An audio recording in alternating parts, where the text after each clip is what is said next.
Murahan-Mu melimpah atas setiap kami. Tuhan, kalau sebentar kami mau mendengar apa yang menjadi isi hati-Mu. Biar Engkau yang berbicara pada setiap kami. Engkau yang ajar kami, tegur kami, ubahkan kami. Dan Engkau sendiri yang mengurapi setiap kami Tuhan. Supaya setiap firman yang dilepaskan kami boleh tangkap, boleh membawa perubahan dalam kehidupan kami. Dan setiap firman ini akan datang dengan kuasa dan otoritas. Sehingga setiap kami yang sakit kami alami kesembuhan, yang lemah kami mendapat kekuatan, yang putus asa kami punya pengharapan. Dan kami percaya Tuhan mujizat-Mu terjadi atas setiap kami. Di dalam nama Tuhan Yesus Kristus, kuasa kehidupan, kuasa kebangkitan Kristus mengalir, memerintah atas setiap kami. Haleluya, sama-sama kita katakan amin. Lebih meriah lagi buat Tuhan saudara. Baik saudara, hari ini kita mau belajar satu topik firman Tuhan. Nanti mungkin saya minta diiringi, boleh. Satu topik firman Tuhan yang saya beri judul adalah bebas dari kekhawatiran. Saudara, siapa yang gak pernah khawatir hidupnya? Boleh angkat tangan tinggi-tinggi, gak pernah khawatir. Ada saudara? Gak ada. Siapa yang lagi ngalami khawatir hidupnya? Boleh angkat tangan tinggi-tinggi. Ya, yang gak angkat tangan gimana? Gak lagi khawatir, gak pernah khawatir tapi pernah. Tapi gak lagi khawatir gitu ya. Oke. Tapi khawatir bisa datang gak? Sangat bisa. Pulang dari tempat ini bisa tiba-tiba khawatir. Besok bisa tiba-tiba khawatir. Kekhawatiran itu kan gak pernah diundang ya, tiba-tiba dia datang. Dan kekhawatiran itu seringkali sebetulnya belum terjadi. Tapi itu bisa menyerang siapa saja. Nah saudara, mari kita lihat bagaimana Alkitab mengajar kita untuk bagaimana kita bisa terbebas dari kekhawatiran. Menarik ya? Oke, mari kita lihat Matius pasal 6 ayat yang ke-25. Karena itu aku berkata kepadamu, janganlah khawatir akan hidupmu, akan apa yang hendak kamu makan atau minum.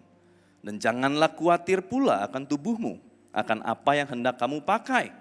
Saudara, kalau kita berhenti sampai di sana, kita akan berkata begini, Pak, gampang ngomong jangan khawatir mah. Tapi mana bisa sih?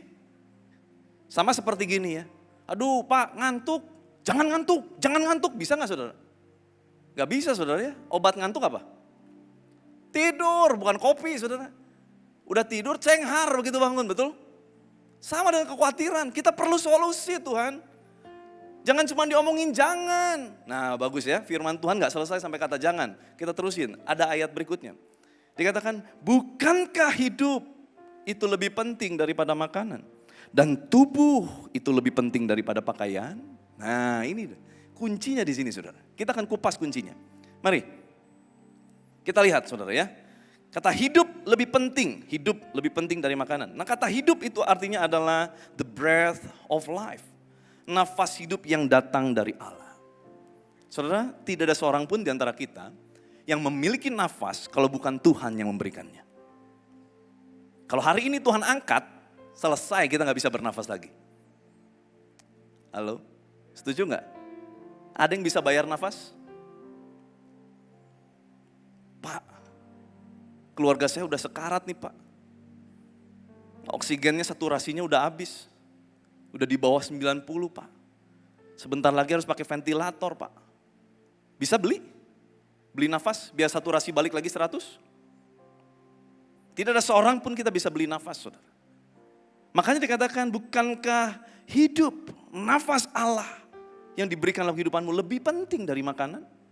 Dan dikatakan apa? Bukankah tubuh lebih penting dari pakaian? Kata tubuh menggunakan arti yang itu bersosialisasi dan berkeluarga. Saudara, sebuah penelitian dilakukan oleh Harvard University. Tapi dilakukannya selama kurun lebih dari 120 tahun. Penelitiannya bukan orangnya yang diteliti, tapi penelitiannya, lama waktu penelitiannya. Dari generasi ke generasi itu diteruskan sampai 3 generasi. Dan lama penelitian itu adalah 120 tahun. Saudara bisa search ini di YouTube. Nah saudara, apa yang mereka temukan? Jadi mereka mulai meneliti orang-orang. Pada masa muda mereka mulai ditanya. Ada sekumpulan sampling yang dikumpulkan dan mereka mulai ditanya satu persatu. Apa tujuan hidupmu? Sukses. Apa sukses itu? Kaya, hidup mewah, hidup segala kecukupan, financial freedom. Itu semua mereka katakan. Kesuksesan bicara itu semua. Tetapi waktu mereka mulai beranjak dewasa, mereka mulai bekerja, ada yang sukses, ada yang gagal. Singkat cerita, mereka teruskan penelitian ini kepada mereka yang dulu ngomongnya hidup itu penting apa? Sukses, financial freedom, kaya raya. Mereka ditanya kemudian hari waktu mereka sudah jadi kaya. Sudah mereka tua, sudah menjadi kaya, sudah menjadi hebat. Mereka ditanya, apakah yang utama dalam kehidupan ini? Apakah masih sama seperti yang kamu bilang beberapa puluh tahun lalu? Mereka berkata, no. Sesungguhnya yang terpenting bukanlah itu semua. Tetapi yang terpenting adalah saya tahu dengan pasti menjelang hari tua saya ada keluarga yang baik. Ada orang yang mendampingi hidup saya. Saya tidak hidup sendiri. Perhatikan. Perubahan terjadi. Saudara bisa temukan ini sebuah survei yang luar biasa. Dan dari sini kita belajar, sebetulnya ini sudah dicatat sama firman Tuhan. Di mana dikatakan, bukankah hubungan yang baik, bersosialisasi, punya keluarga yang baik, itu lebih penting daripada pakaian? Pakaian bicara apa yang kita tunjukkan. Pakaian bicara apa yang kita show dalam kehidupan ini. Ternyata tubuh, hubungan yang baik, itu jauh lebih penting. Saudara, mari kita lihat strategi dalam prioritas kehidupan kita menurut firman Tuhan ini. Di sana dikatakan hidup, nafas hidup tadi kita belajar ya, lebih penting daripada makanan. Nah kata makanan dalam terjemahan Strong Definition, ya, seorang bernama Strong, dia mendefinisikan kata makanan menurut Alkitab adalah wages, gaji atau penghasilan. Jadi dikatakan bahwa nafas hidup itu lebih penting daripada penghasilan. Lebih penting daripada financial freedom. Hidup, nafas hidup lebih penting. Tubuh, hubungan yang baik, bersosialisasi keluarga. Itu lebih baik daripada apparel, penampilan, pakaian. Nah saudara kalau kita lihat kemanakah sebagian besar penghasilan kehidupan kita habiskan. Mari kita timbang ini. Rata-rata di sini udah bekerja ya, yang udah bekerja boleh lambaikan tangan. Wirausaha sudah bekerja. Oke, yang masih study, kuliah, belajar. Ada? Gak ada. Oh, ada beberapa. Yang pengangguran? Banyak uang? Pengangguran banyak uang, saudara?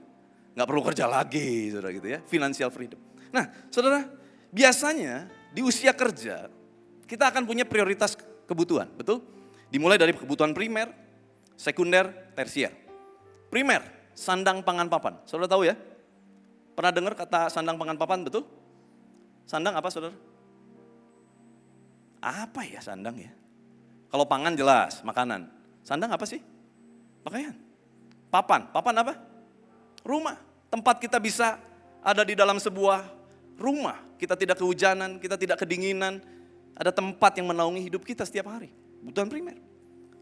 Lalu setelah kebutuhan primer tercukupi, kita akan mulai alokasi kepada kebutuhan sekunder.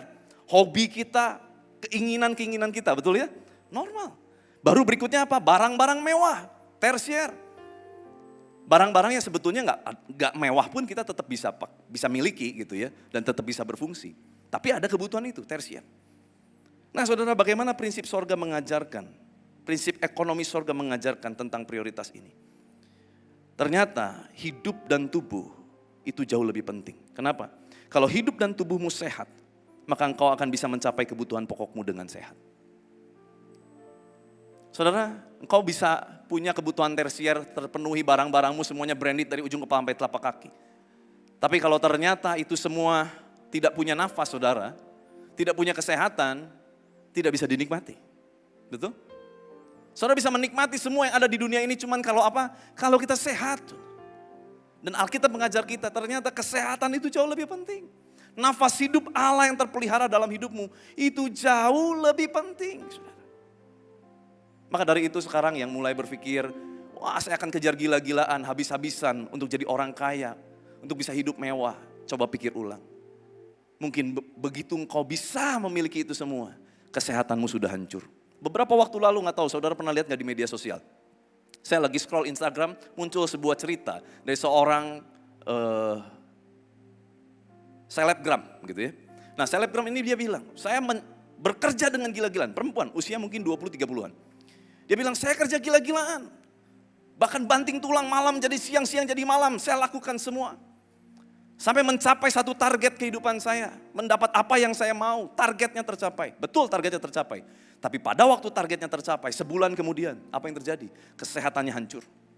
Dan dia bilang, pada akhirnya semua uang yang saya kumpulkan, saya akan habiskan untuk di rumah sakit. Membiayai kesehatan saya. Malang sekali, saudara. Nah, mari kita lihat. Juli sampai Agustus 2023, ini adalah hasil survei, masalah kesehatan yang paling dikhawatirkan warga dunia tahun 2023, khususnya Juli Agustus 2023. Ini dekat banget Juli Agustus, saudara ya. Ternyata orang sangat banyak yang khawatir tentang masalah kesehatan adalah kesehatan mental. Baru berikutnya adalah cancer, karena banyak orang sekarang kena cancer. Baru stres, obesitas, terus lain sebagainya. COVID itu udah rendah sekarang, orang udah gak terlalu pusing soal COVID. Kenapa? Karena mungkin udah merasa punya imunitas yang baik. Tetapi yang tertinggi apa? Kesehatan mental. Setelah bicara soal sehat, bukan cuma fisik kita sehat, tapi juga bicara mental kita sehat. Dan saudara, ini pernah dilakukan wawancara sama orang-orang, bukan wawancara. Jadi ada orang-orang yang meneliti kehidupan dari orang-orang yang bunuh diri. Dia cek di jam sebelumnya, di hari sebelumnya apa yang dilakukan orang itu. Kenapa sampai akhirnya dia memutuskan bunuh diri? Tahu nggak apa yang terjadi, saudara? Di jam sebelum mereka bunuh diri, mereka ada seorang ayah yang masih bercanda main dengan babynya. Dan tidak tampak bahwa dia akan bunuh diri. Ada juga apa? Yang lagi bikin jokes buat teman-temannya. Sampai teman-temannya tertawa terbahak-bahak. Malamnya bunuh diri. Setelah kesehatan mental tidak bisa dilihat dari kesehatan fisik. Secara fisik mungkin dia tertawa. Secara fisik mungkin dia tampaknya baik. Tetapi di dalam jiwa terdalam ada masalah. Coba lihat kanan kirinya, saudara. Senyumin dulu kanan kirinya. Jangan lihat saya, saudara, lihat kanan kirinya, senyumin. Kira-kira itu sehat luar dalam gak, saudara? Gak ada yang tahu. Saudara lihat saya berkhotbah, mungkin saudara bilang, oh Pak Pendeta hebat, Pak Pendeta. Saya punya masalah. Cuma saya gak cerita aja sama saudara. Saudara perhatikan ini. Tuhan mau hidup kita sehat bukan cuma di luar, tapi sehat dari dalam keluar. Inilah kehidupan yang nikmat di dalam Tuhan. Karena Tuhan selalu memberikan solusi bagi setiap masalah yang ada di dalam kehidupan kita. Nah, saudara tahu nggak, akar sakit penyakit itu dari mana sih? Akarnya sebetulnya cuma dua. Akar sebagian besar dari semua masalah dan sakit penyakit apa? Satu, khawatir, cemas. Dan yang kedua, takut akan hukuman Tuhan. Saya sudah berkali-kali mengajarkan bagaimana kita tidak perlu takut lagi sama hukuman Tuhan. Karena Tuhan tidak pernah menghukum setiap kita. Tolong katakan amin. Tuhan tidak pernah menghukum Anda. Kenapa? Karena waktu kita terima Tuhan Yesus sebagai Tuhan dan Juru Selamat, kita adalah orang-orang yang sudah dibebaskan dari hukuman. Tapi Pak, buktinya bisa aja saya kena sakit penyakit, bisa aja saya ngalami kebangkrutan. Ya mungkin itu tindakan pendisiplinan Tuhan. Karena kasih Tuhan, cara Tuhan mengasihi kita tidak serta-merta semua dielus. Oh gak apa-apa nak, salah, oh gak apa-apa, gak begitu. Saya mau tanya, ada berapa banyak orang tua di tempat ini? Orang tua? Tadi kayaknya anak-anaknya banyak, saudara. Orang tuanya sedikit, saudara. Anak siapa tadi? Banyak ya, saudara ya? Betul ya? Saya mau tanya, kalau saudara mengasihi anak Anda, kasih nih, benar-benar mengasihi. Kalau anak Anda melakukan kesalahan berkali-kali, dibiarin apa ditegur? Terus udah ditegur masih melakukan kesalahan, ditegur apa dihukum? Tapi hukuman itu saya mau tanya, hukuman yang benar-benar supaya dia hancur habis mati atau supaya dia berubah? Karena kasih. Kasih. Jadi bentuk hukuman yang kita terima itu bukan hukuman karena Tuhan benci sama kita. No, tidak ada lagi penghukuman di dalam Kristus. Tetapi itu adalah pendisiplinan supaya hidup kita kembali kepada Kristus. Saudara sudah jauh dari Tuhan. Mungkin Tuhan terpaksa memberikan pendisiplinan supaya apa? Hati kita kembali kepada Kristus. Yang menangkap boleh katakan amin. Nah, oke, Pak, Kalau bicara soal jangan, ya semua juga tahu, jangan khawatir. Tapi kan nyatanya khawatir tetap bisa datang, Pak. Oke, Alkitab mengajar kita. Bukan cuman ngomong jangan, tapi Alkitab memberikan solusi. Apa yang kita harus lakukan supaya kekhawatiran tidak menghimpit hidup kita? Coba kita lihat ya. Matius pasal 6 ayat 31 sampai 33 dalam terjemahan The Message dikatakan, "What I'm trying to do here is to get you to relax. To not be so preoccupied with getting. So you can respond to God's giving. People who don't know God and the way He works, fuss over these things. But you know both God and how He works. Steep your life in God reality, God initiative, God provisions. Don't worry about missing out. You will find all your everyday human concerns will be met." Coba kita bagi ya, kita kupas ini menjadi beberapa bagian. Bagian yang pertama di sana dikatakan, what I'm trying to do here is to get you to relax. Poin yang pertama adalah kita bicara mengenai relax. Sama-sama katakan relax. Belum semua, sama-sama katakan relax. Belum semua katakan relax. Oke. Supaya nerap saudara ya, relax. Kenapa? Relax itu apa? Relax menurut firman Tuhan dari kitab Matius ini adalah jangan disibukkan bagaimana kita dapat lebih dan lebih. Oh, hidup harus lebih sukses lagi. Hidup harus lebih berhasil lagi, lebih kaya lagi. Oh, bukan. Tetapi apa? Kita mulai belajar melihat apa yang ada supaya kita bisa merespon, menanggapi akan pemberian-pemberian Tuhan. Saudara, orang yang sering kali khawatir itu karena dia terus mencari sesuatu yang tidak ada dalam dirinya. Makanya dia khawatir, cemas. Cemas itu untuk sesuatu yang akan datang, betul? Saya cemas, kenapa? Habis kemarin, gak mungkin cemas karena hal yang kemarin. Cemas itu pasti akan hal yang akan datang, belum terjadi. Itu cemas. Nah, makanya saudara, di sini dikatakan daripada kita mikirin tentang bagaimana lebih dan lebih lagi, lebih baik kita lihat kepada apa yang kita punya hari ini. Apa yang saudara punya hari ini? Talentamu, kesehatanmu, skillmu, keluargamu. Perhatikan semuanya itu. Fokuslah dengan itu. Saudara, waktu engkau fokus dengan semua yang Tuhan sudah install dalam dirimu, tentunya semua hal yang baik. Engkau terus fokus, engkau terus asah. Apa yang terjadi? You become master. Engkau akan menjadi orang yang ahli di bidangmu. Kalau orang sudah ahli di bidangnya, itu pasti dicari sama orang karena dia punya nilai lebih. Daripada engkau sibuk terus ngomongin orang, liatin orang. Lebih baik sibuk dengan dirimu dan engkau lihat apa yang Tuhan sudah berikan. Apa yang sudah Tuhan taruh dalam hidupmu. Kembangkan. Saudara. Mulailah berfokus kepada apa yang engkau punya, bukan apa yang engkau belum punya. Mari kita evaluasi hari ini. Apa yang kita sudah punya dari Tuhan. Kembangkan itu sungguh-sungguh. Dan Tuhan bisa melakukan banyak pekerjaan hebat melalui apa yang Tuhan sudah install dalam kehidupan kita. Mungkin selama ini kita terlalu sibuk nyari apa yang kita belum punya. Sampai akhirnya kita lupa dengan apa yang kita punya. Fokus dengan apa yang Tuhan berikan dalam hidupmu. Yang kedua apa? Fast over. Fast over adalah meributkan. Demi mendapatkan apa yang kita mau, kita ribut sana sini. Keluarga lah gontok-gontokan. Yang tadinya temen sekarang jadi musuh gara-gara apa? Ribut, pengen kaya, pengen sukses, tipu orang, sikut kanan, sikut kiri. Semua diributin. Kenapa? Karena tujuannya untuk mendapatkan lebih. Sampai akhirnya ribut. Tidak ada lagi damai sejahtera. Orang tua sama anak bisa ribut gara-gara apa? Harta warisan. Coba bayangkan. Sampai lupa bahwa mereka punya hubungan keluarga. Saya percaya di tempat ini gak ada saudara ya. Ini terjadinya di Antartika dan ada 12.000 kilometer lagi ke dalam saudara. Di sini gak ada.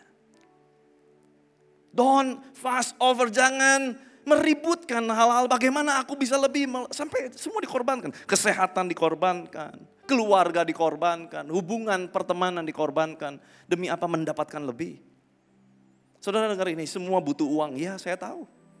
Tetapi jangan jual hati nurani demi uang. Di dalam hati kita ada Roh Kudus. Betul kita butuh uang.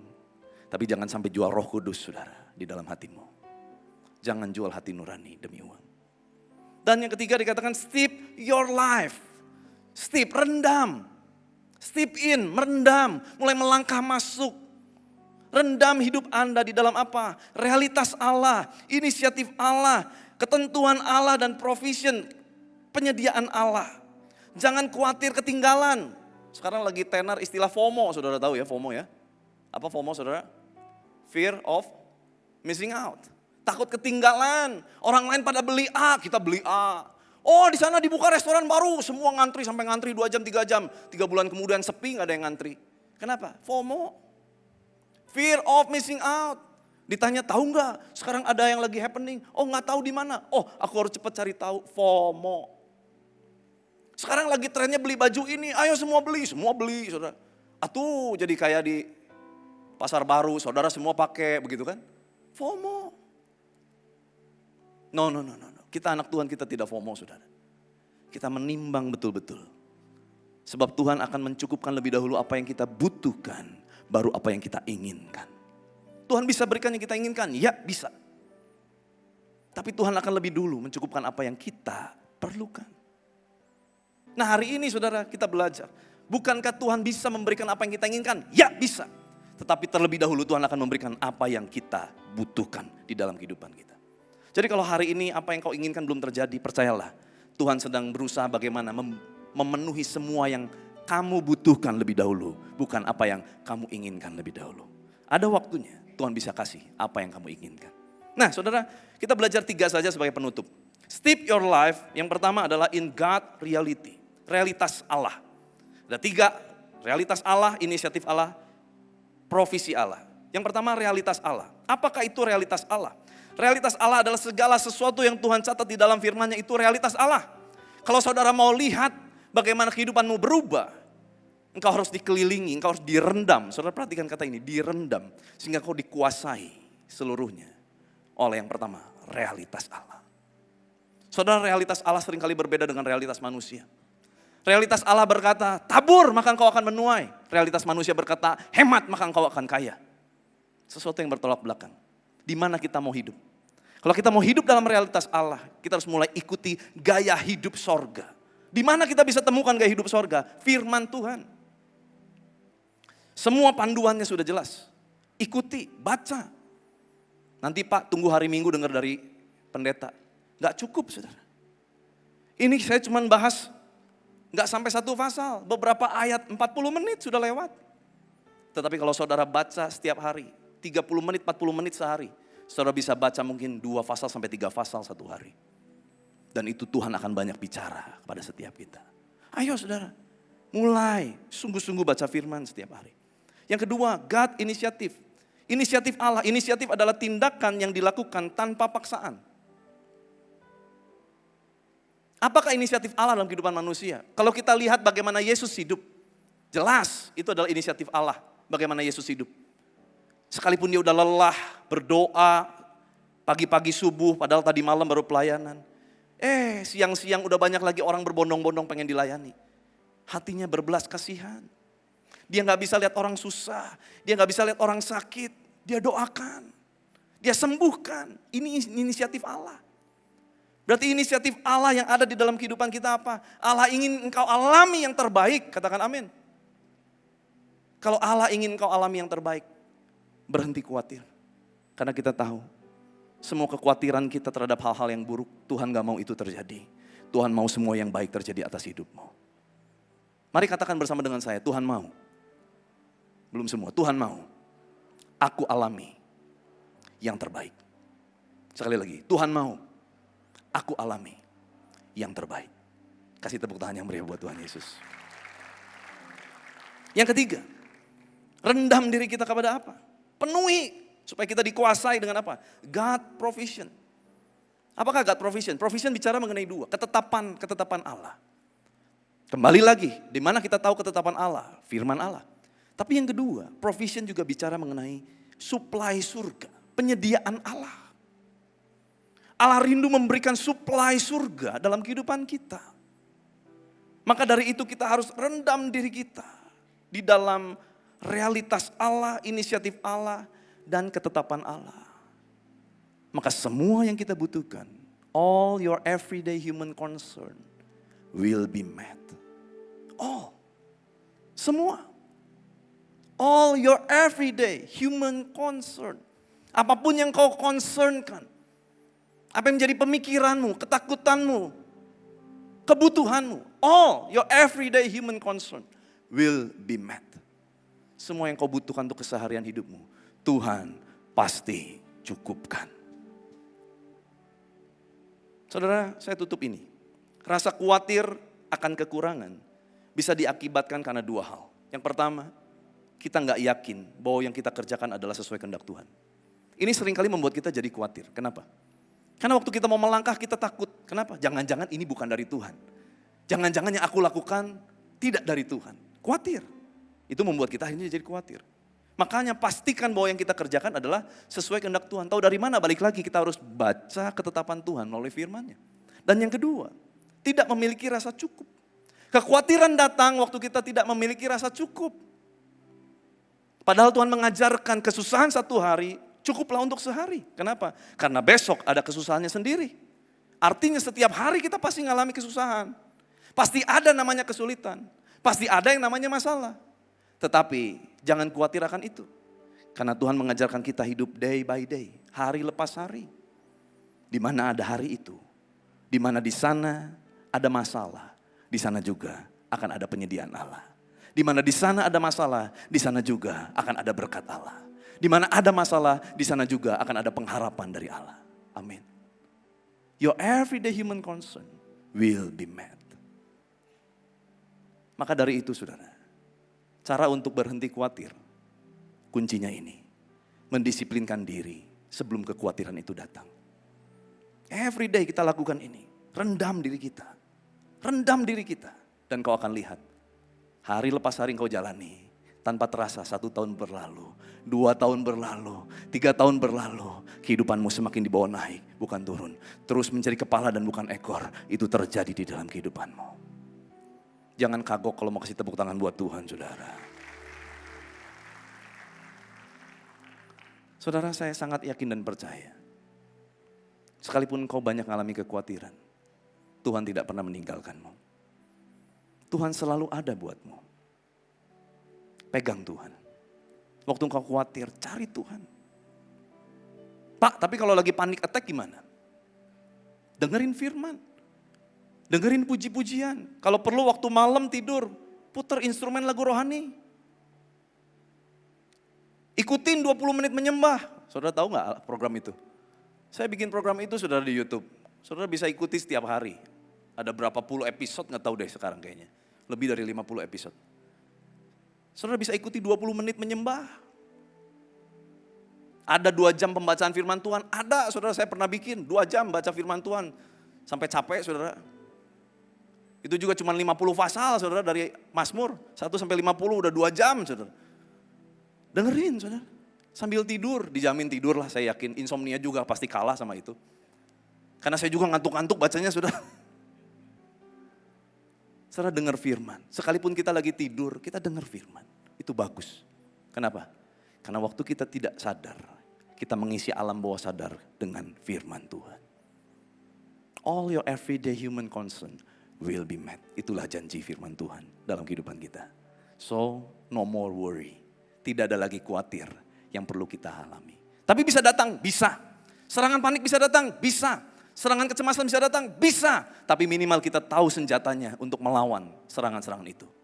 Dengan kita meyakinkan diri kita bahwa Kristus adalah segala-galanya. Kristus lebih dari cukup untuk kehidupan setiap kita. Kasih tepuk tangan yang meriah buat Tuhan. Sama-sama kita bangkit berdiri, kita akan akhiri ibadah kita.